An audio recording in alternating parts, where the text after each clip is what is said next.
محمد وعلى آل محمد في الأولين وفي الآخرين وفي الملأ الأعلى يوم الدين. الحمد لله الذي وقف الصلاة والسلام على من لا نبي بعده نحمده ونصلي على رسوله الكريم. أما بعد فأعوذ بالله من الشيطان الرجيم. بسم الله الرحمن الرحيم. رب اشرح لي صدري ويسر لي امري واحلل عقدة من لساني ويفقهوا قولي. سبحانك لا علم لنا الا ما علمتنا انك انت العليم الحكيم.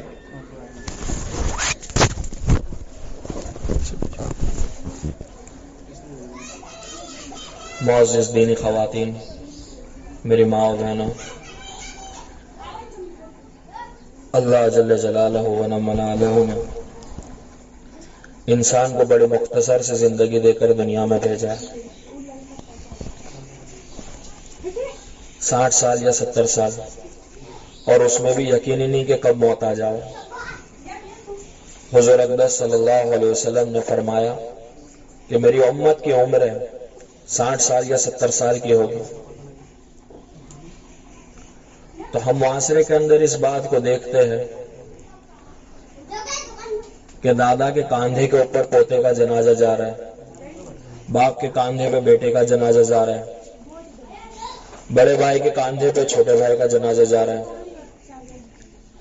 اور اس بات کو بھی دیکھا گیا کہ گھر کے اندر بڑے میاں بیمار ہے، چارپائی کے اوپر لیٹے ہوئے، اور اس گھر سے کہ خبر آ رہی ہے کہ اس گھر سے کہ انتقال ہو گیا. تب لوگوں نے یہ سمجھا کہ بڑے میاں چارپائی پہ لیٹے ہوئے تھے، بخار کی شدت بھی تھی، کافی وقت سے بیمار چل رہے.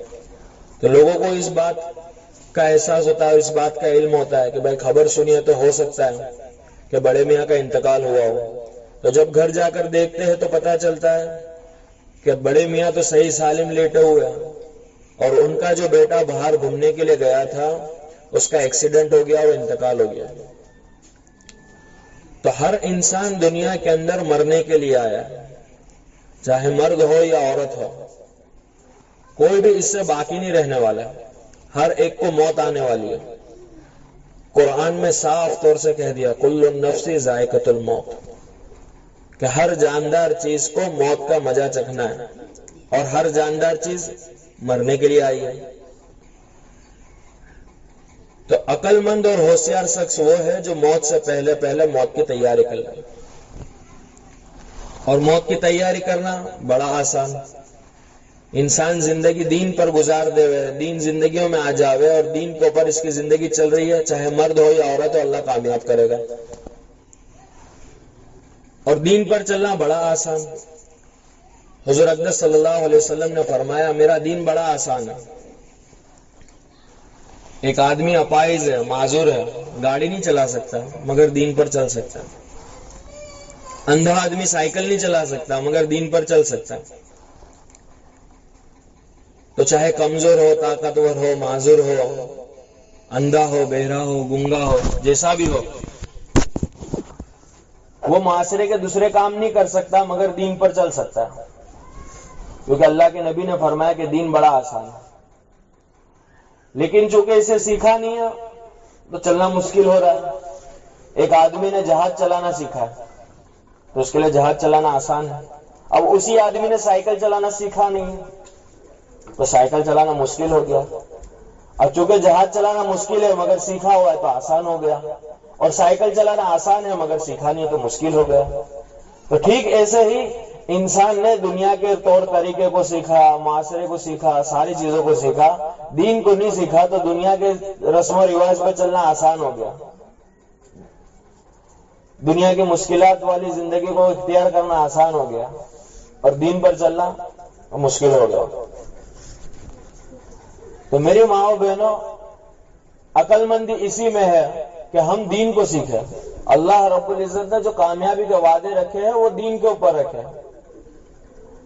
دنیا کی بڑی ڈگری پر یا دنیا کے بڑے مالدار ہونے پر، بڑے محل میں بڑے محل کے اندر رہنے پر، یا مہنگے سے سواری چلانے پر، یا مہنگے سے مہنگا لباس پہننے کے اوپر اللہ کی کوئی کامیابی کے وعدے نہیں ہیں. اللہ نے جس کامیابی کے وعدے رکھے وہ دین پر رکھے. جس کی زندگیوں میں دین ہوگا اللہ رب العزت اسے کامیاب کرے گا، اور جس کی زندگیوں میں دین نہیں ہوگا اللہ رب العزت اسے ناکامیاب کرے گا، چاہے مرد ہو یا عورت ہو۔ اور دین بڑا آسان ہے، اللہ کو ماننا، اللہ کی ماننا، حضور اقدس صلی اللہ علیہ وسلم کو ماننا اور ان کی ماننا۔ تو اگر یہ دو کام کر لے تو کام دین بنے گا اور کام عبادات بنے گا، کہ اللہ کو بھی مانا جاوے، اللہ کی بھی مانی جاوے، نبی کو بھی مانا جاوے، نبی کی بھی مانی جاوے۔ ابھی محلے کے اندر مسلمان کا محلہ ہے اور ان کو سوال کرا جاوے، اجی اللہ کو مانتے ہو؟ تو کہے گا ہاں جی مانتے ہیں، اللہ کو تو مانتے ہی ہے۔ اب ان کو پوچھا جاوے اجی اللہ کی مانتے ہو؟ اب وہ خاموش ہو جائے گا، پھر کہے گا کہ اجی مانتے تو ہے لیکن کچھ کچھ چھوٹ جاتا ہے۔ پھر ان کو پوچھا جاوے اجی حضور اقدس صلی اللہ علیہ وسلم کو مانتے ہو؟ تو کہے گا ہاں جی مانتے ہیں۔ پھر پوچھا جاوے کہ حضور اقدس صلی اللہ علیہ وسلم کی مانتے ہو؟ اور دوسرے کہے گا کہ اجی کچھ کچھ مانتے ہیں، کچھ کچھ چھٹی ہوئی ہے۔ تو عقل مندی اسی میں ہے کہ اللہ کے حکموں کو پورا کرا جاوے اور حضور اقدس صلی اللہ علیہ وسلم کے طریقے پر چلا جاوے۔ کہ جب اللہ کے حکموں کو پورا کرا جاوے اور تو کس کا طریقہ؟ حضور اقدس صلی اللہ علیہ وسلم کا طریقہ۔ تو آدمی جب اللہ کے حکموں کو پورا کرے گا یا عورت جب اللہ کے حکموں کو پورا کرے گی تو یہ اللہ کے نزدیک محبوب بنے گی، یہ اللہ کے نزدیک پسندیدہ بنے گی۔ ہم معاشرے میں دیکھتے ہیں کہ جو بچہ ماں باپ کا فرما بردار ہوتا ہے تو ماں باپ اس سے بڑی محبت کرتے ہیں، کہ جی یہ میرا بچہ ہے، یہ تو میری بات ماننے والا ہے، اجی یہ میرا بچہ بڑا نیک ہے، اس کو کوئی کام کرنے کے لیے کہہ دے تو بڑی اطاعت کے ساتھ میرے کام کو کرتا ہے، کبھی منع نہیں کرتا، میں کوئی بھی کام کہہ دوں اس سے۔ اور معاشرے میں ایسے لوگ بھی ہیں کہ جنہوں نے اپنی اولاد کے لیے بڑی منتیں مانگی تھی، بڑی مشقتیں کری تھی، کوششیں کری کہ اولاد آ جاوے، اور اولاد آئی اب نافرمان ہے، ماں باپ کام کرنے کے لیے کہہ رہے ہیں، انکار کر رہی ہے۔ تو معاشرے میں یہ چیز کو بھی دیکھا گیا کہ جو بچے ماں باپ کی نافرمانی کرتے ہیں وہ ماں باپ جنہوں نے کہ بڑی محنت مشقت مرادوں کے بعد کہ جس گھر میں اولاد آئی تھی وہ اپنے گھر سے بے دخل کر دیتے ہیں۔ اخبار کو پڑھا جاؤ تو اخبار کے نیچے روزانہ آتا ہے کہ بھائی فلاں کے گھر والوں نے آج اپنے اولاد کو کہ جائیداد سے بے دخل کر دیا۔ بھائی وجہ تلاش کرو کہ ایسا تو کیا ہوا کہ بے دخل کر دیا، تو وجہ ایک ہی ملے گی کہ نافرمان کرے۔ بچے نے کہ معاشرے میں ماں باپ کا نام خراب کیا تھا، ماں باپ کچھ کام کرنے کے لیے کہتے مانتا نہیں تھا، تو ہم سوچے کہ ہم تو اللہ کی نافرمانی کر رہے ہیں، حضور اقدس صلی اللہ علیہ وسلم کے طریقے کو بھی چھوڑے ہوئے ہیں، لیکن پھر بھی اللہ نے ہم پر فضل فرمایا کہ کبھی فجر کی نماز چھوڑنے کے اوپر کہ ہمیں فوراً تنبیہ نہیں کری، فوراً ہم پر عذاب نہیں آ گئے، بلکہ اللہ نے مہلت دی۔ نبی کے طریقے چھوٹ رہے لیکن اس نبی کی زبان سے کبھی بد دعائیں نہیں نکلی، بلکہ اس دنیا سے جاتے وقت بھی حضور اقدس صلی اللہ علیہ وسلم نے اس امت کے لیے دعائیں کری ہیں۔ امی عائشہ رضی اللہ تعالیٰ عنہما ایک مرتبہ اللہ کے نبی سے کہنے لگی کہ یا رسول اللہ صلی اللہ علیہ وسلم میرے لیے دعائیں کر دو۔ اللہ کے نبی نے دعائیں کری کہ اللہ عائشہ کے آگے پیچھے اوپر نیچے دائیں بائیں جان کر انجان کے سارے گناہوں کو معاف فرما دے۔ امی عائشہ رضی اللہ تعالیٰ عنہ بڑی خوش ہو گئی، بہت خوش ہوئی، بہت خوش ہوئی۔ اللہ کے نبی کہنے لگے عائشہ کیا ہوا؟ کہ اللہ کے نبی میں تو بہت خوش ہو گئے کہ آپ نے میرے لیے دعائیں مغفرت کر دی ہے، نبوت کی مبارک زبان سے میرے لیے دعائیں مغفرت نکلی ہے، تو میں خوش کیوں نہ ہوں؟ اللہ کے نبی حضور اقدس صلی اللہ علیہ وسلم نے فرمایا قربان جائے محمد رسول اللہ علیہ وسلم کی پاک مبارک ذات کے اوپر، اور کہنے لگے کہ عائشہ جانتی ہو میں دن میں کئی مرتبہ اس امت کے لیے دعائیں کرتا ہوں۔ بھائی کس کے لیے؟ میرے اور آپ کے لیے، مرد کے لیے بھی اور عورت کے لیے بھی، اور تمام انسانیت کے لیے کہ جو حضور اقدس صلی اللہ علیہ وسلم کے زمانہ جس نے پایا وہاں سے لے کر قیامت تک آنے والے تمام انسانوں کے لیے دعائیں کری۔ ایمان والوں کے لیے مغفرت کی دعائیں کری، اور جس کی زندگیوں میں ایمان نہیں ہے اس کے لیے ہدایت کے لیے دعائیں کری، کیونکہ اللہ کو بھی اس امت سے بڑا پیار ہے اور اللہ کے نبی کو بھی اس امت سے بڑی محبت ہے۔ اسی لیے ایک بات سمجھنے کی ہے، اس پر غور فکر کرنے کی ہے کہ جب زمانہ جہالیت کا دور تھا، لوگوں کی زندگیوں میں ایمان نہیں تھا، اعمال نہیں تھا، تو اس وقت عورتوں کا کوئی مقام نہیں تھا۔ لڑکی کی پیدائش کو، عورت کی پیدائش کو عیب مانا جاتا تھا، کہ لڑکی اگر پیدا ہو رہی ہے تو عیب سمجھا جاتا تھا، کہ اسے زندہ کے دفنا دیا جاتا، اسے دودھ پلا کر مار دیا جاتا، اگر شوہر مر رہا ہے تو اس شوہر کے ساتھ اس عورت کو بھی جلا دیا جاتا جو اس کے نکاح میں ہو۔ اور معاشرے کے اندر یہ بات کہ مشہور تھی اور یہ چیز تھی کہ اگر شوہر بیوی کا قتل کر دے تو اس پہ کوئی جرم نہیں ہوگا، اس کے لیے بیوی کا قتل معاف ہے۔ تو جب اسلام زندگیوں میں نہیں تھا لوگوں کی، تو بیوی کو مارتے تھے، بیوی کو جلاتے تھے، بیوی کا قتل کر دیتے تھے، بیٹی کی پیدائش کو عیب سمجھتے تھے، یہ ساری چیزیں چلتی تھی۔ لیکن جب حضور اقدس صلی اللہ علیہ وسلم دین اسلام کو لے کر آئے تو مقامات بتائے کہ عورتوں کے مقام ہے، کہ بیوی کا کیا مقام ہے، بیٹی کا کیا مقام ہے، ماں کا کیا مقام ہے، بہن کا کیا مقام ہے، ان مقامات کو بتایا گیا۔ اور اللہ رب العزت نے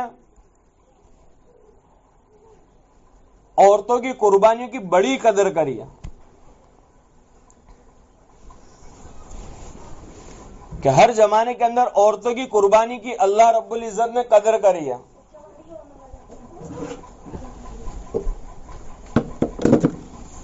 کہ ابراہیم علیہ السلام اسماعیل علیہ السلام کو اور حضرت حاجرہ علیہ السلام کو 4 پہاڑی کے درمیان میں چھوڑ کر جا رہے، اللہ کا حکم تھا۔ تو ابراہیم علیہ السلام چھوڑ کر جا رہے، اب حضرت حاجرہ اور اسماعیل علیہ السلام 4 پہاڑی کے درمیان میں، تو اب اسماعیل علیہ السلام رونا شروع کر دیا۔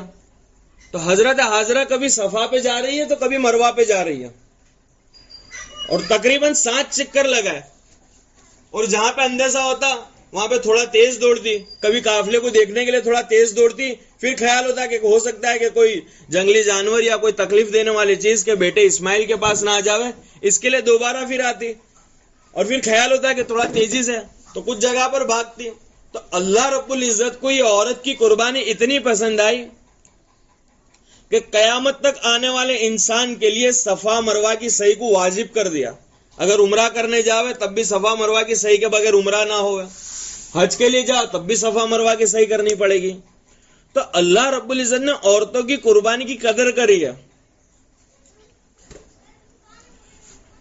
حضور اقدس صلی اللہ علیہ وسلم نے عمرہ کا ارادہ کرا، طواف کرے، عمرہ کے لیے گئے، تو فوراً اللہ نے کہ وہی بھیجی کہ صفا مروہ کی صحیح آپ ایسے کرنا جیسے آپ کے امی حضرت حاجرہ نے کری تھی۔ یہ بتایا گیا، اور حضرت حاجرہ کی قربانی کے اوپر، ابراہیم علیہ السلام کی قربانی کے اوپر، اسماعیل علیہ السلام کی قربانی کے اوپر اللہ نے کیا کرا؟ ابراہیم علیہ السلام کے آل سے کہ اللہ نے نبیوں کے سلسلوں کو چلایا، کہ ابراہیم علیہ السلام کے بعد جتنے بھی نبی آئے اکثریت سارے نبی جو ہے وہ ابراہیم علیہ السلام کے آل سے ہے۔ کچھ بنی اسرائیل میں آئے تو کچھ بنی اسحاق میں آئے،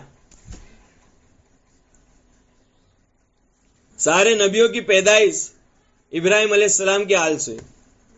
تو اللہ قدر کرنے پہ ایسی قدر کرنے والا، حتیٰ کہ اسلام کے اندر سب سے پہلی شہید ہونے والی بھی ایک عورت ہے، حضرت سمیہ رضی اللہ تعالیٰ عنہا،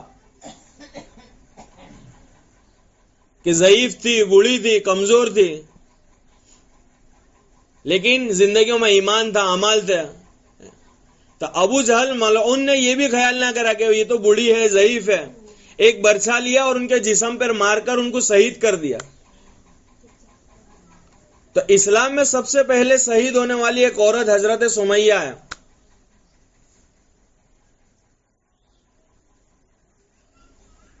تو اللہ رب العزت نے عورتوں کی قربانی کی قدر کری ہے، اور جن عورتوں کی زندگیوں میں دین تھا، ایمان تھا، اعمال تھے، ان کے ذریعے لوگوں کی ہدایت کا ذریعہ بنی.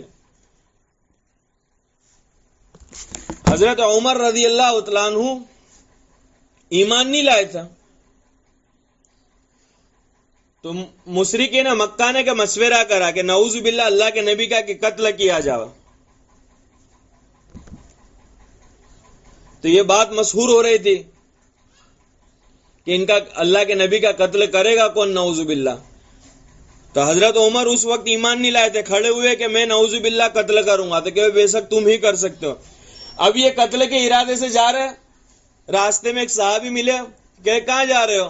تو کہ میں نعوذ باللہ اللہ کے نبی کی خبر لینے کے لیے جا رہا ہوں، ان کو قتل کر دوں گا نعوذ باللہ. تو کہ جا کر پہلے اپنے گھر کی خبر لے، تیری بہن ایمان میں داخل ہو گئی ہے، مسلمان ہو گئی ہے. تو اپنا رخ کو بدلا، بہن کے گھر گئے. بہن کے گھر گئے تو گھر کے اندر قرآن کے سیکھنا سکھانا چل رہا تھا. تو انہوں نے دستک دی تو بہن کو اندیشہ ہوا کہ ہو سکتا ہے کہ عمر آیا ہوگا. تو جلدی سے کہ دوسرے صحابی کو چھپا دیا جو قرآن سکھا رہے تھے.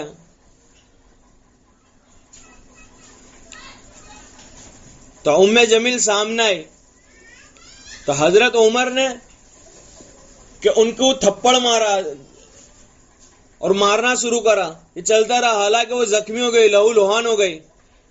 اب چونکہ وہ بھی کیا حضرت عمر کی بہن تھی تو مناجات آپس میں بات چیت ہوئی. پھر یہ حضرت عمر کا غصہ بھی تھوڑا ٹھنڈا ہو گیا. تو پھر حضرت عمر نے کہا کہ اچھا یہ تو بتاؤ تم پڑھ کیا رہے تھے؟ تو سورہ طٰہٰ کی آیت کو بتایا گیا. تو جب وہ سورہ طٰہٰ کی آیت کو پڑھی تو حضرت عمر کا کہ دل نرم ہوا اور کہنے لگے کہ مجھے ایمان میں داخل کر دو، مسلمان کر دو. تو حضرت عمر کی ہدایت کا ذریعہ بھی کہ ایک بہن، ایک عورت ہے کہ بہن کی شکل میں حضرت عمر کی ہدایت کا ذریعہ بنی. تو اگر عورتوں کی زندگیوں میں دین ہوئے تو یہ شوہر کی ہدایت کا بھی ذریعہ بن سکتی ہے، بھائی کی ہدایت کا ذریعہ بھی بن سکتی ہے، باپ کی ہدایت کا ذریعہ بھی بن سکتی ہے، بیٹے کی ہدایت کا ذریعہ بھی بن سکتی ہے. اور جن عورتوں کی زندگیوں میں دین ہے، ایمان ہے، اعمال ہے، تو ان کے گھرانے بھی دیندار بنتے ہیں. کہ جب زندگیوں کے اندر کے ایمان ہوگا، اعمال ہوگے، تو بچوں کو چور پولیس کے واقعات نہیں سنائے جائیں گے، راجا رانی کی کہانیاں نہیں سنائیں گے، بلکہ ان بچوں کو صحابہ اور صحابیات کی واقعات سنائے جائیں گے، اسلامی واقعات سنائے جائیں گے کہ اسلام میں کہ بچوں کے بھی کہ کیا جذبے تھے. ان باتوں کو سکھایا جائے گا، ان باتوں کو سمجھایا جائے گا.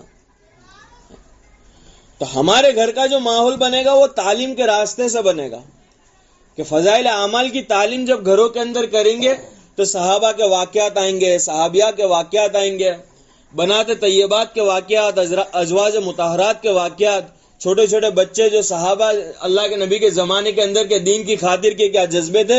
یہ باتیں جب ہمارے گھروں کے اندر اس باتوں کے تذکرے ہوں گے تو ہمارا گھر بھی کہ دیندار والا ماحول بنے گا. ورنہ جن بچوں کی زندگیوں میں دین نہیں ہوتا وہ ماں باپ کی نافرمانی بھی کرتے، ماں باپ سے بدتمیزی بھی کرتے. ایک گھر کی بات ہے کہ بڑے میاں کے کمرے کے اندر کے قرآن پڑھ رہے تھے اور بچے نے آ کے ٹی وی چالو کرا. اب بڑے میاں کہنے لگے کہ بیٹا ٹی وی بند کر دے، میں قرآن پڑھ رہا ہوں. وہ بچہ کہنے لگا کہ دادا ایک کام کرو، میں یہاں ٹی وی دیکھتا ہوں، تم باہر جاؤ قرآن پڑھنے کے لیے. اب دادا گھر کے باہر قرآن پڑھ رہے تھے. ایک ساتھی کہ بھائی کیا ہوا؟ تو کہ جی میں قرآن پڑھ رہا ہوں، میرا پوتا جو ہے وہ اندر ٹی وی دیکھ رہا ہے. تو وہ ساتھی کہنے لگا کہ مجھے کہ مولانا کی بات یاد آ گئی کہ جب اپنے گھروں کے اندر کے تعلیم والا ماحول نہیں بناؤ گے تو اپنے گھر سے بے دخل ہونا پڑے گا. آج یہ چیزیں ہو رہی ہے. ایک جگہ ہم مسجد کے اندر بیٹھے ہوئے تھے تو ایک باپ اپنے بچے کو لے کر آیا اور کہنے لگا کہ امیر صاحب میرے بچے کو تم جماعت میں لے جاؤ، یہ نشے کا عادی ہو گیا ہے، پورا دن نشہ کرتا ہے اور اس کی بیوی کو بھی مارتا ہے، اس کی ماں کو بھی مارتا ہے، سب کو مارتا ہے گا اور ہر ایک سے جھگڑے کرتے رہتا ہے, اس کو نشے کے علاوہ کچھ سوچتا ہی نہیں ہے, تو قصور اس بچے کا نہیں ہے کہ نشے پہ چڑھ گیا, قصور ماں باپ کا ہے کہ بچپن سے ہی اس کی تربیت کی کہ فکر نہیں کری, اس کو صحیح معنی میں کہ دین سکھلایا نہیں. کہ انسان کی زندگی جب نفع سے خالی تب ہوتی ہے کہ جب اس کی زندگی میں دین نہیں ہوتا, اور جب زندگی میں دین ہوتا ہے تو اس کی زندگی نفع سے بھری ہوئی ہوتی ہے. اللہ کے نبی کہ شریعت کو لے کر آئے, دین کو لے کر آئے, تو جن کی زندگیوں میں ایمان نہیں تھا, عمل نہیں تھا, کہ وہ لوگ آپس میں جھگڑے کرتے تھے اور ان کے جھگڑے نسلوں تک چلا کرتے تھے. لیکن جب ایمان آ گیا تو پیاسے شہید ہونا برداشت کرا, لیکن اپنے بھائی سے پہلے پانی کو نہیں پیا. گھر میں مہمان آتا تھا تو خود بھوکے رہتے تھے اور اپنے مہمان کو کھانا کھلا دیتے تھے. حتیٰ کہ ایک زمانے کے اندر کے دینداروں کا مجمع تھا, تو دسترخوان بچھایا گیا, سب روٹیاں اتنی نہیں تھی کہ ساروں کا پیٹ بھرا جاتا, تو روٹیوں کے چھوٹے چھوٹے ٹکڑے کر کے دسترخوان پہ بچھا دیا گیا, اور دیے کو جلانے کے بجائے دیے کو بجھا دیا گیا جلانے کے بہانے. تو دیکھا گیا کہ چبانے کی آواز آ رہی ہے. کچھ دیر کے بعد جب دیے کو جلایا گیا تو دیکھا روٹی ویسی کے ویسی پڑی ہے. سب نے ایک دوسرے کے خیال سے ایک لقمہ بھی نہیں کھایا کہ میرا بھائی پیٹ بھر کے کھا لے ہوئے, بھلے ہم بھوکے رہیں گے. سب نے یہی خیال کرا. حضور اقدس صلی اللہ علیہ وسلم کے زمانے کے اندر ایک صحابی کے گھر پر کے سیری آئی, تو وہ پہلے گھر میں آئے, تو اس نے سوچا کہ ہو سکتا ہے کہ مجھ سے زیادہ ضرورت میرے بھائی کو ہوگی. اس نے دوسرے کے پاس بھیجی, دوسرے نے تیسرے کے پاس بھیجی, 7 سے 8 گھر میں گھوم کر واپس پہلے گھر میں آئی, کہ ہر ایک نے یہی خیال کرا کہ مجھ سے زیادہ ضرورت میرے بھائی کو ہے.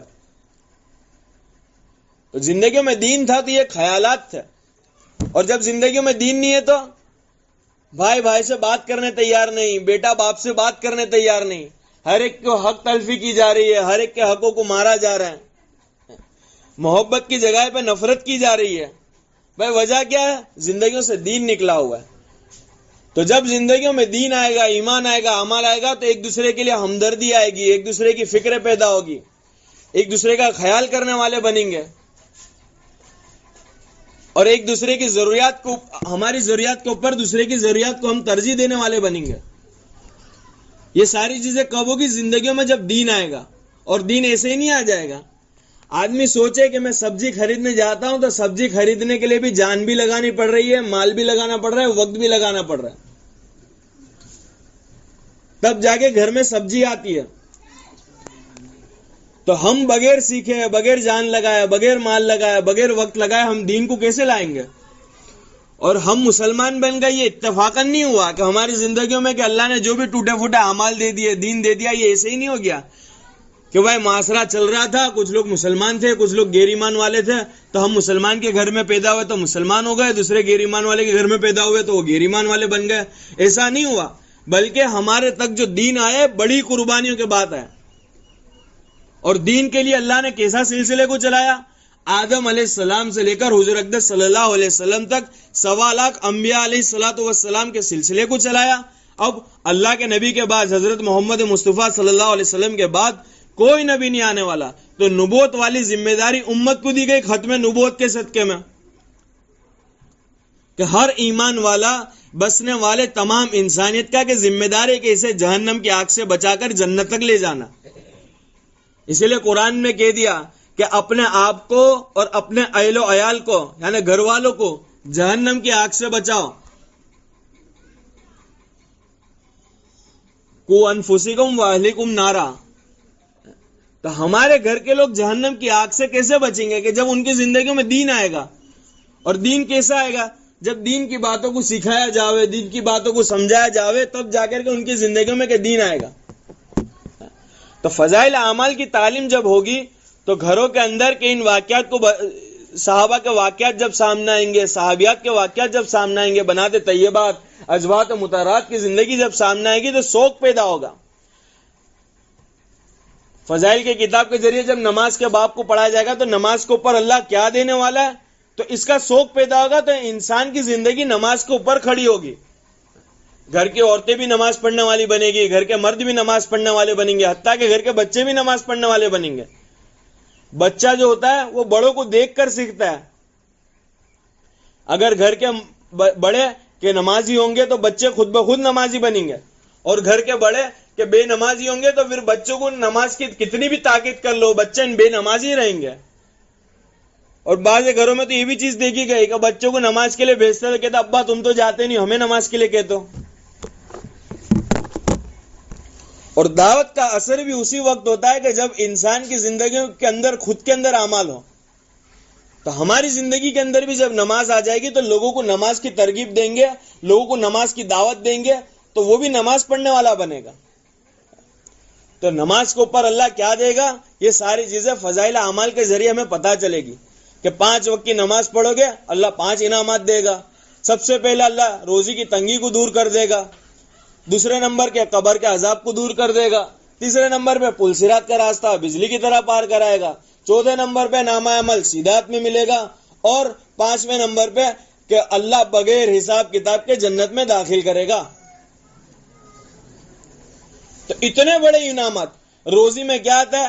علماء کہتے ہیں روزی کے اندر مکان بھی آ گیا، روٹی بھی آ گئی، کپڑے بھی آ گئے، معاشرے میں عزت بھی آ گئی، نیک اولاد بھی آ گئی، اگر مرد ہے تو اس کے لیے بیوی آ گئی، اگر عورت ہے تو اس کے لیے شوہر آ گیا۔ یہ ساری چیزیں انسان کی تمام ضرورتیں روزی ایک الفاظ کے اندر آ گئی۔ اس کی زندگی سے لے کر موت تک جتنی بھی دنیا کے اندر ضرورت ہوگی نا، ساری اللہ رب العزت روزی کے ذریعے پوری کرے گا۔ اچھا مالدار ہو جانا یہ روزی میں برکت نہیں ہے۔ بھائی مالدار ہے، ماں باپ بھائی مالدار ہی گے لیکن بچے نافرمانے تو، مالدار ہے رات کو نیند نہیں آ رہی ہے تو، اچھے بڑے گھر میں رہ رہے لیکن نیند اڑی ہوئی ہے، تو بتاؤ یہ برکت تھوڑی ہے۔ اچھے مالدار ہے لیکن بچے نافرمان ہیں، ہر وقت ستاتے رہتے ہیں، ہر وقت سر کا درد بنے ہوئے ہیں۔ تو ہم یہ نماز کا اہتمام کریں گے تو ہمارے زندگیوں کے اندر اللہ برکتیں آئے گا، اور دلوں کے اندر چین سکون اطمینان آئے گا۔ اور سب سے بڑی بات کہ نماز وہ عبادت ہے جو ایمان اور کفر کے درمیان میں فرق رکھتی ہے۔ دوسروں کے لیے نماز نہیں ہے، نماز صرف مسلمانوں کے لیے ہے۔ دوسری عبادت دوسرے کرتے لیکن نماز صرف مسلمان پڑھتے۔ تو ہم اپنی زندگی کے اندر نماز کا اہتمام کریں کہ نماز شیطان کا منہ کالا کرتی ہے، نماز بہترین جہاد ہے، نماز جنت کی کنجی ہے، اور نماز سب سے بڑی بات کہ حضور اقدس صلی اللہ علیہ وسلم کی آنکھوں کی ٹھنڈک ہے۔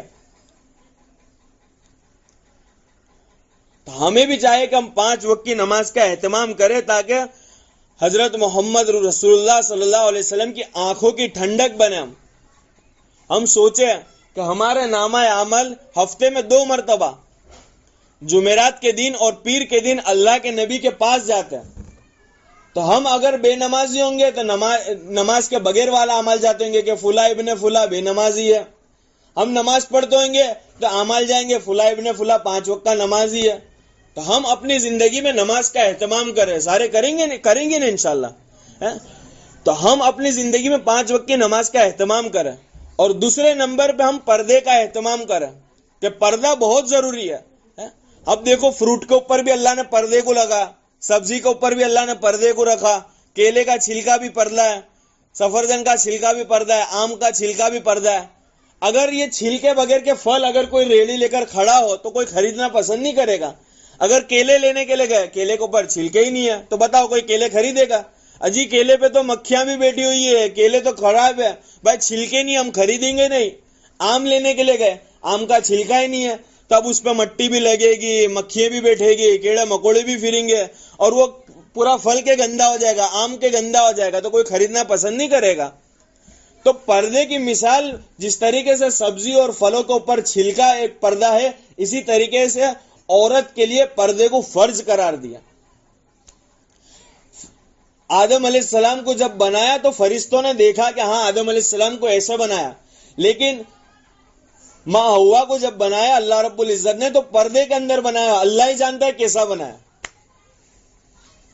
اسی لیے پردے کا اہتمام بڑا ضروری ہے۔ جو عورتیں پردہ کرتی ہے فرشتے ان سے حیا کرتے ہیں، اور جو عورت بے پردگی کے ساتھ باہر پھرتی ہے، بے پردگی کے ساتھ کے رہتی ہے، فرشتے اس پر لعنت بھیجتا، اللہ کی لعنت اس پر ہر وقت ہوتی ہے۔ جس عورت کے سر سے کہ دوپٹہ ہٹ جاتا ہے تو فرشتے لعنت بھیجتے ہیں. تو ایک چیز سوچنے والی اور سمجھنے والی ہے کہ جب سر سے صرف دوپٹہ ہٹنے کے اوپر فرشتے لعنت بھیجتے ہیں تو بے پردگی کے ساتھ جو عورت بازار میں جاتی ہوگی, ہزاروں مرد اس کو دیکھتے ہوں گے, ہزاروں لوگ دیکھتے ہوں گے, تو اس کے اوپر کے جو نظریں پڑ رہی ہے سب کے گناہوں کا ذریعہ وہ بن رہی ہے, تو اس پہ کتنی لعنت ہوتی ہوگی. تو ہم امی عائشہ کی بیٹی بنے, حضرت فاطمہ کی بیٹی بنے, ازواج مطہرات بناتے طیبات کی زندگی کو اپنی زندگی بناوے, کہ ان کی زندگی پردے کے ساتھ گزری. حضرت فاطمہ رضی اللہ عنہا کا کہ جب انتقال ہونے لگا تو وصیت کر کے گئی کہ مجھے کہ دفن رات کے وقت کرنا اور کسی کو مت بتانا, کیونکہ جیتے جی مجھے کسی نے نہیں دیکھا, میں چاہتی ہوں کہ مرنے کے بعد بھی مجھے کوئی نہ دیکھے. تو انہیں رات کے وقت پر دفنایا گیا اور پردے کے ساتھ زندگی گزاری. حالانکہ یہ کون ہے؟ دونوں جہاں کے بادشاہ کی بیٹی ہے, لیکن پردے والی زندگی گزار کے گئی, حیا والی زندگی گزار کے گئی, اور دین کی خاطر تکلیفوں کو برداشت کر کے گئی. خود گھر کا کام کرتی تھی جس کی وجہ سے کپڑے میلے کچلے ہو جاتے تھے. کنویں سے رسی بھرنے کی بنا کے اوپر جسم کے اوپر رسی کے نشان پڑ گئے تھے. اور پہلے کے زمانے میں چکی تو وہ ہاتھ سے کرنے آٹا بنانے والی تھی, تو جس کی بنا کے اوپر ہاتھوں پہ گٹھے پڑ گئے تھے. تو اللہ کے نبی سے شکایت نہیں کی, بلکہ اللہ کے نبی سے جب بات کی تو اللہ کے نبی نے فوراً نفی کری. اسباب کی طرف, غلاموں کی طرف یقین کو نہیں لایا, بلکہ کہا کہ فاطمہ تم ایک بہترین چیز بتاؤ جس سے تمہارے بدن کی ساری تکلیفیں دور ہو جائے گی. 33 مرتبہ سبحان اللہ, 33 مرتبہ الحمدللہ اور 34 مرتبہ اللہ اکبر رات کو پڑھ کر سو جانا, اس سے تمہاری ساری تھکان اتر جائے گی. تو اپنی زندگی کو اعمال والی بنایا تھا. حضرت عائشہ رضی اللہ تعالیٰ عنہ کہ جس کے گھروں کے اندر سے ہزاروں درہم اور دینار کے سونے اور چاندی کے سکے کا فروخت ہو رہے, زندگی ایسی گزاری کہ ایک ہی لباس کے اندر زندگی گزاری, اور وہ ایک لباس میں بھی کہیں کہیں پیوند تھا. اور ان کے گھر سے 70,000 50,000 کہیں کہیں ہزار کے سونے کے سکے کے تقسیم ہو رہا ہے, لیکن اپنی ضرورت کے اوپر کچھ نہیں لگایا, بلکہ سب کچھ لگایا وہ دین کے اوپر لگایا, کیونکہ زندگیوں میں دین تھا تو دین پر لگانے والی بنی. آج زندگیوں سے دین نکلا جس کی بنیاد کے اوپر کے ہر چیز کے اوپر کے پیسہ لگ رہا ہے. انسان کے 5 جگہ پر کے پیسہ لگ رہا ہے, کھانے کے پیچھے پیسہ لگ رہا ہے, مکان کے پیچھے پیسہ لگ رہا ہے, سواری کے پیچھے پیسہ لگ رہا ہے, اور شادیوں کے پیچھے پیسہ لگ رہا ہے, کہ مکان کے پیچھے لگایا, کپڑوں کے پیچھے لگایا, کھانے کے پیچھے لگایا, شادی کے پیچھے لگایا. یہ ساری چیزوں کے پیچھے کیا لگ رہا ہے کہ بھائی کھانا, آدمی کے کھانے کے پیچھے پیسہ لگا رہا ہے. کھانا ضرورت ہے, لیکن ضرورت کے اوپر کے اچھے سے اچھا کھانا چاہیے, ساری چیزیں چاہیے. اور پہننے کے اوپر کہ مزاج بنا ہوا ہے, گھر کے اندر کے الماری پوری بھری ہوئی ہے کپڑے سے, اور پھر بھی یہ ٹینشن ہے کہ گھر جا بازار میں جا کے نیا کپڑا لانا ہے. اب پھر کپڑا لانے کے بعد الماری میں رکھنے کا ٹینشن, اور پھر کسی کی شادی میں جاؤ تو کپڑے پہننے کا ٹینشن, اور کبھی کپڑے پہن کر گئی بھی اور دیکھا کہ بھائی ایسا لباس تو دوسری نے بھی ملا تو اور زیادہ ٹینشن. پھر مکان کا ٹینشن کہ مکان تو جی اس سے بڑا بنایا جاوے, مکان کے اندر یہ فیسلٹی رکھی جاؤ, یہ بھی کرایا جاؤ, وہ بھی کرایا جاوے. پھر سواری کا ٹینشن کہ بھائی سواری یہ ہمارے وہاں تک سیٹی ہے تو اس سے اچھی کہ دوسری گاڑی لاوے. اور پھر شادی کا ٹینشن, اور شادی تو کیسے, ایک الفاظ پہ غور کرنا چاہیے کہ شادی یعنی سیدھی شادی ہونی چاہیے, لیکن شادیوں کے اندر کیا جو عورتوں کی زندگیوں میں کہ دین نہیں ہے وہ رسم رواج لے کر آتی ہے, اور انہیں اگر کوئی سمجھاؤ تو کیا کہتی ہے, جی آپ کو سمجھ نہیں پڑتی. ایسا تو کرنا ضروری ہے. حالانکہ اللہ کے نبی انہوں نے شادی کر کر دکھائی, اتنی سادگی کے ساتھ کری کہ صرف ولیمے میں کھجوریں کھلائی, اور شادی بالکل شادی. اس لیے فرمایا کہ بہترین نکاح وہ ہے جس کے اندر کم خرچ کرا جاوے. آج اکثر بہتر لوگوں کا شادی کے اندر کے خرچہ ہو جاتا ہے, حتیٰ کہ قرضہ لینا پڑتا ہے. اور بیچارے بیٹی کی تو شادی کے اوپر کہ باپ تو کیسا سمجھو کہ آدھا مر جاتا ہے, ادھر قرضہ کر رہا ہے, ادھر قرضہ کر رہا ہے, فلاں سے ادھار لے رہا ہے, فلاں سے ادھار لے رہا ہے کہ بھائی یہ بھی دینا پڑے گا, یہ بھی دینا پڑے گا, یہ تو دینا ضروری ہے. یہ بنیاد ہے, ساری چیزیں کون سی بنیاد کے اوپر آئی ہے کہ بھائی زندگی میں دین نہیں ہے, اس کے لیے امت کا مال کی ان 5 جگہ پہ لگ رہا ہے. حالانکہ کھانا اللہ کے نبی نے فرمایا جس کا خلاصہ ہے کہ ہمارے گھر کا کہ کھانا کیا ہوتا تھا کہ بھائی دو چیزوں کے اوپر کہ اللہ کے نبی کے گھر کا کہ گزران ہوتا تھا، کھجور اور پانی کے اوپر. حضرت حفصہ سے حضرت عمر نے پوچھا کہ حفصہ کہ تو اللہ کے نبی کے نکاح میں تھی کہ تیرا بستر کیا تھا؟ کہ اللہ کے نبی کے پاس ایک بستر تھا کہ جس کو کہ ہمیں ڈبل کر یعنی دو کر کے بچھا دیتی تھی. ایک مرتبہ چورا کر کے بچھایا تو اللہ کے نبی کہنے لگے کہ چورا کر کے کیوں بچھایا؟ تہجد میں اٹھنے میں دشواری تھی. ایک ہی لباس تھا، وہ بھی ہمارے زمانے میں جو بوری ہوتی ہے نا اس کا تھا. اور کہنے لگے کہ ایک مرتبہ اچھے میں کھانا یہ کھایا تھا کہ گھی کی تلچھٹ، مطلب جو برتن کے اوپر گھی چونٹا ہوا تھا نا وہ اس کے اندر روٹیوں کو چپڑ کر کھایا. میں نے بھی شوق سے کھایا اور اللہ کے نبی نے بھی شوق سے کھایا. تو کھانے کے اوپر اللہ کے نبی کا تو اتنا ہی لگا، حالانکہ دونوں جہاں کے بادشاہ ہیں، دونوں جہاں کے سردار ہیں. چاہتے تو اللہ سے جب منواتے تو اللہ ایسا دسترخوان ان کے لیے بچھاتا اور ایسا کھانے کے لیے دیتا کہ سارے لوگ مل کر کہ ایسا کھانے کی کوشش کرنے جاتے، سارے لوگ پیسے جمع کر کے ایسا کھانے کی کوشش کرتے، لیکن اللہ کسی کو نہ کھلاتا اگر کھانے میں کامیابی رکھی ہوتی. تو اگر لباس میں کامیابی رکھی ہوتی تو اللہ کے نبی کو اللہ ایسا لباس پہناتا کہ قیامت تک لوگ آنے والے لوگ ایسے لباس کو پہننے کی کوشش کرتے مگر پہن نہ سکتے، ایسا لباس دیتا. اگر مکان کے اندر کامیابی ہوتی تو اللہ رب العزت حضرت محمد صلی اللہ علیہ وسلم کو ایسا گھر بنا کر دیتے، ایسا گھر بنا کر دیتے کہ سارے لوگ مل کر ایسا گھر بنانے جاتے لیکن نہ بنا پاتے. اللہ ایسا گھر دیتا. اگر سواری میں کامیابی رکھی ہوتی تو اللہ کے نبی کو اللہ ایسی سواری دیتے کہ سارے لوگ مل کر ایسی سواری خریدنا چاہتے لیکن خرید نہ سکتے. اللہ ایسی سواری دیتا. اگر مہنگی شادی کرنے میں کامیابی ہوتی کہ بھائی بڑا اسٹیج لگانا پڑے گا، لوگوں کو دعوت کرنی پڑے گی، ایسا کرنا پڑے گا، ویسا کرنا پڑے گا، تو اللہ کے نبی کا نکاح کہ اللہ رب العزت ایسا کراتے کہ پوری دنیا دیکھتی رہ جاتی. لیکن اللہ کے نبی کے جو نکاح ہوئے سارے سادگی کے ساتھ ہوئے. ہاں کھانا کھلایا اللہ کے نبی نے، پورے مدینہ کو کھانا کھلایا، لیکن کہ ایسا کھانا نہیں کھلایا کہ مالداروں کو بلایا جائے اور غریبوں کو چھوڑ دیا جائے. اور فضول خرچ نہیں تھا بلکہ ضرورت جتنا تھا. تو ہمیں بھی چاہیے کہ ہم ان 5 چیزوں کے اوپر کم سے کم خرچ کریں اور ہمارا زیادہ سے زیادہ وقت، زیادہ سے زیادہ جان اور زیادہ سے زیادہ مال ہم دین کے پیچھے لگاوے، دین کو سیکھنے کے پیچھے لگاوے، بچوں کے اندر دین آ جاؤ اس کے پیچھے لگاوے، ان کی زندگیوں میں کیسے دین آ جاؤ اس کی فکروں کے پیچھے لگاوے. جب زندگیوں میں دین آ جائے گا، دین کی فکر آ جائے گی، دین کی محنت آ جائے گی تو ہماری زندگی جب دیندار بن جائے گی تو ہمارے ذریعے محلے کی زندگی بھی دیندار بنے گی، محلے کے ذریعے شہر کی، شہر کے ذریعے ملک کی اور ملک کے ذریعے پورا عالم کی زندگیوں میں دین آ جائے گا اور ذریعہ اللہ ہمیں بنا دے گا. جو عورتیں پردہ کرتی ہیں وہ دوسروں کو پردہ کرنے کی دعوت دے گی تو لوگوں کے لیے پردہ کرنا آسان ہو جائے گا. اور جو عورتیں پردہ کرتی ہیں نا، اللہ رب العزت پردہ کرنے والی عورتوں کے اوپر کے بڑے فضائل ہیں کہ جی جو عورت حیا کے ساتھ زندگی گزار کر گئی ہوگی اللہ اسے جنت دے گا، اور جو عورت بے حیائی کے ساتھ زندگی گزار کر گئی ہوگی اللہ اسے جہنم دے گا. اور جو عورت جہنم میں جائے گی تو جہنم میں جب وہ عورت جائے گی تو اپنے ساتھ وہ 4 لوگوں کو لے کر جائے گی. شوہر کو بھی جہنم میں لے جائے گی، باپ کو بھی لے جائے گی، بیٹے کو بھی لے جائے گی، بھائی کو بھی لے جائے گی، اگر اللہ نہ کرے اگر فیصلے جہنم کے ہو گئے تو. اور اگر فیصلے جنت کے ہو گئے تو باپ کی ہدایت کا ذریعہ، بیٹے کی ہدایت کا ذریعہ، شوہر کی ہدایت کا ذریعہ، بھائی کی ہدایت کا ذریعہ عورتیں بنے گی.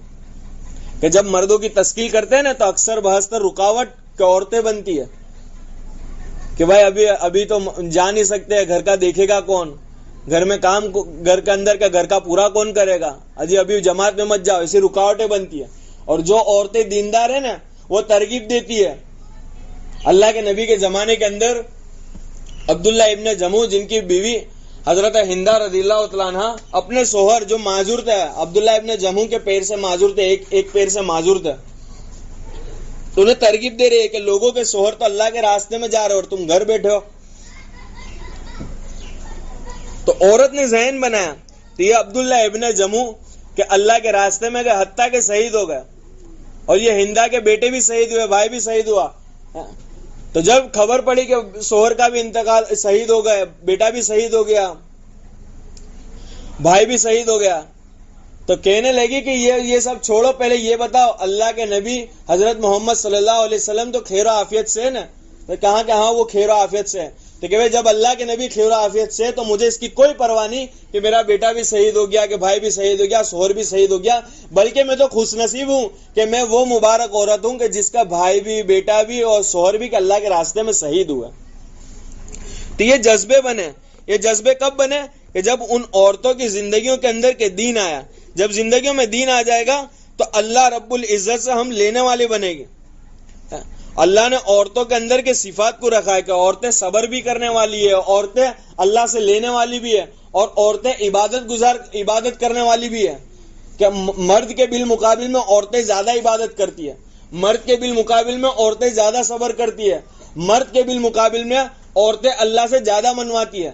تاریخ کی کتاب اس چیز کی گواہ ہے کہ عورتوں نے اپنے بڑے بڑے مسئلے اللہ سے حل کرائے. ایک صحابیہ کا کہ بچے کا کہ انتقال ہو گیا تو اللہ سے کہ دعائیں مانگی اور منوایا تو اللہ نے مرے ہوئے بیٹے کو زندہ کر دیا. یہ تعلق بنایا تھا صحابیہ نے اللہ کے ساتھ. سریق گھر کے اندر کھانے کے لیے کچھ بھی نہیں ہے، 2 رکعت نماز پڑھ رہی ہے، اللہ سے التجا کر رہی ہے، اللہ سے مانگ رہی ہے. تو 2 رکعت نماز پڑھنے کے اوپر، سریق کے رونے کے اوپر اللہ نے جو گھر کے اندر چکی بند پڑی تھی اس کو دوبارہ شروع کر دی اور اس کے اندر سے آٹا نکلنا شروع ہوا. جب اٹھا کر دیکھا گیا تو اناج کا ایک بھی دانہ نہیں تھا. تو جب عورتوں نے اللہ سے منوایا تو ایسی مدد آئی. تو ہم بھی اللہ سے منواوے، ہمارے گھر کے سارے مسئلوں کو منواوے، ہم اپنے محلے کے مسئلوں کو منواوے، ہم اپنے معاشرے کے اندر کے دینداری کے ساتھ جاؤ، اس لیے اللہ سے منواوے. ہم روزے کا اہتمام کریں، ہم نماز کا اہتمام کریں، ہم صدقے کا اہتمام کریں، ہم قرآن کی تلاوت کا اہتمام کریں. اگر قرآن پڑھنا نہیں آتا بچوں کے پاس بیٹھ کر سیکھ لے، اگر پھر اور اگر پڑھنا آتا ہے تو روزانہ کا معمول بنا قرآن شریف پڑھنے کا. 3 تسبیحات کا اہتمام کرے، تیسرا کلمہ ہے، استغفار ہے، درود شریف ہے. اگر نہیں آتا تو بچے کا مدرسے جاتے ان کے ذریعے سیکھ لے. اگر ہمارے گھر کے بچے مدرسے میں نہیں جا رہے تو بچوں کو سکھاوے، ان کو تاکید کرے اور ان کو مدرسے بھیجے کہ یہ بچے مدرسے جا کے قرآن کو سیکھ لے اور قرآن یہ سیکھے تو آپ ان کے پاس بیٹھ کر سیکھے. اپنا آپ کو چھوٹا نہ سمجھے کہ بھائی بچوں کے پاس ہم بیٹھ کے سیکھیں گے تو ہم تو چھوٹی ہو جائیں گے، ایسا نہ سمجھے، بلکہ بچوں کے پاس بیٹھ کے قرآن کو سیکھے اور ذکر کا اہتمام کرے. اور گھر کے اندر ایک کونے کو متعین کر کے وہاں پر کے مصلی کے رکھ کر وہاں پہ نماز کا اہتمام کرے. عورتوں کا گھر پر نماز پڑھنا ایسا ہے جیسا مرد گھر سے وضو کر کر مسجد جاوے، پہلی صف میں نماز پڑھے، امام صاحب کے پیچھے پڑھے اور تکبیر اولیٰ کے ساتھ پڑھے. تو مرد کو اتنی ساری محنت کر کے جانے کی ضرور پڑے گی، لیکن وہ عورت اگر گھر پر نماز پڑھے تو مرد کے برابر یا اس سے بھی زیادہ ثواب ملے گا. تو ہم 5 وقت کی نماز کا اہتمام کریں، پردے کا اہتمام کریں اور گھر کے اندر فضائل اعمال کی کتاب کا اہتمام کریں. جو ہمارے بچے ہیں جو اسکول میں جا کر کے نیپالی پڑھنا ہے، ہندی پڑھنا جانتے ہیں، ان کے ذریعے کہ ہم فضائل اعمال کی تعلیم گھروں کے اندر زندہ کریں اور پردے کا اہتمام کریں اور اپنے بچوں کو دیندار بنانے کے لیے کہ اللہ کے راستے میں بھیجیں اور ہم بھی دین سیکھنے کے لیے اللہ کے راستے میں جاوے اور ہمارے گھر کے جو بھی مرد ہیں ان کو اللہ کے راستے میں بھیجے تاکہ وہ دین سیکھ کر آوے. اور جب وہ دین سیکھ کر آوے تو ہمیں سکھا سکے. ایسی فکریں بھی کرنا، کوششیں بھی کرنا، محنت بھی کرنا. تو ساری ماں بہنیں کرے گی نا انشاءاللہ.